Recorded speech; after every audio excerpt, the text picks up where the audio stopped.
jalousons les autres. Je vous dis, on peut trouver en chaque compartiment de la vie la source des discours de haine. Parce qu'on n'est jamais content de ce qu'on est. Si je suis comme ça, c'est parce que l'autre a pris ma place. Quelle place? Dites-moi. Chacun de nous a un destin.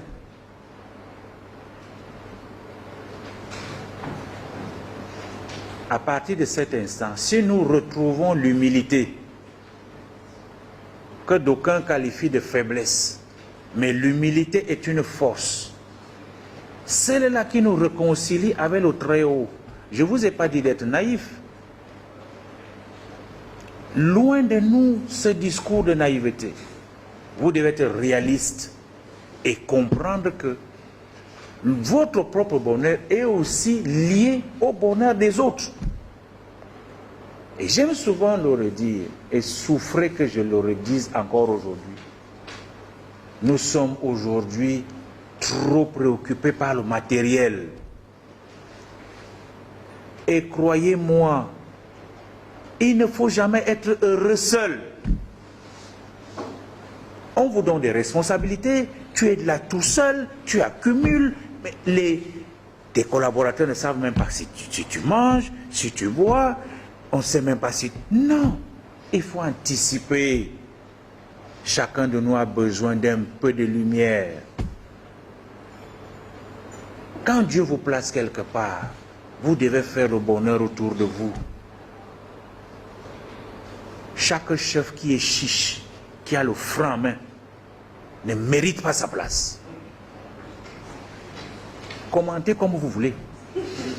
Moi, je dois vous dire les vérités. On doit partager. C'est lorsqu'on partage qu'on diminue la haine. Voyez-vous, votre domestique qui touche votre nourriture, qui touche vos habits, vous attendez que le mois passe 10 jours avant qu'il commence à grincer les dents. Patron, est-ce que c'est pas possible? Faites attention. Il faut anticiper, donnez-lui 2 ou 3 mois d'avance. Et au-delà de son salaire, faites quelque chose parce qu'il touche à votre nourriture. Qu'est-ce qu'il ne peut pas faire avec? Mais parce qu'on est grand, on réajuste la veste, on réajuste la gandoura, on dit que non, attends un peu là. Si tu étais plus grand, tu pouvais être plus grand que ça. Mais méfions-nous.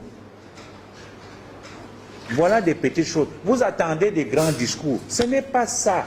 On ne fait pas la théorie ici. Ce n'est pas l'université où on va vous crier. Voilà au quotidien des problèmes, des discours de haine.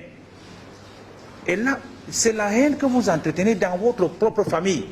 Parce que vous méprisez le domestique, vous méprisez le chauffeur. Vous méprisez votre épouse. Il faut lui dire merci quand elle vous a fait une bonne sauce. On n'est pas très sérieux, nous les hommes. On est méchants même à la limite. Dieu seul sait quand une femme prend du temps pour se brûler les mains. Elle fait le plantain, elle fait le riz, elle fait ceci. Toute cette bonne nourriture, elle pose là. Tu finis de manger, tu ne dis pas merci. Les femmes ne sont pas en reste. Parce que nous aussi, on se bat beaucoup. Matin, midi et soir, on transpire. On amène quelque chose à la maison. Mais quand on arrive, accueillez-nous bien. Pas les palabres. Du matin au soir, tu étais où? Tu faisais quoi? C'est patati patata. Non, il y a toujours, c'est le désordre. Ça chauffe. Et quand ça chauffe comme ça, le mari, il est obligé d'aller ailleurs là où c'est calme. Voilà les discours de haine. Parce que je vous assure, laissez les dictionnaires, laissez les choses compliquées. Regardons autour de nous. Que faisons-nous pour que la vie soit allégée, soit moins pénible? Chacun de nous a une responsabilité.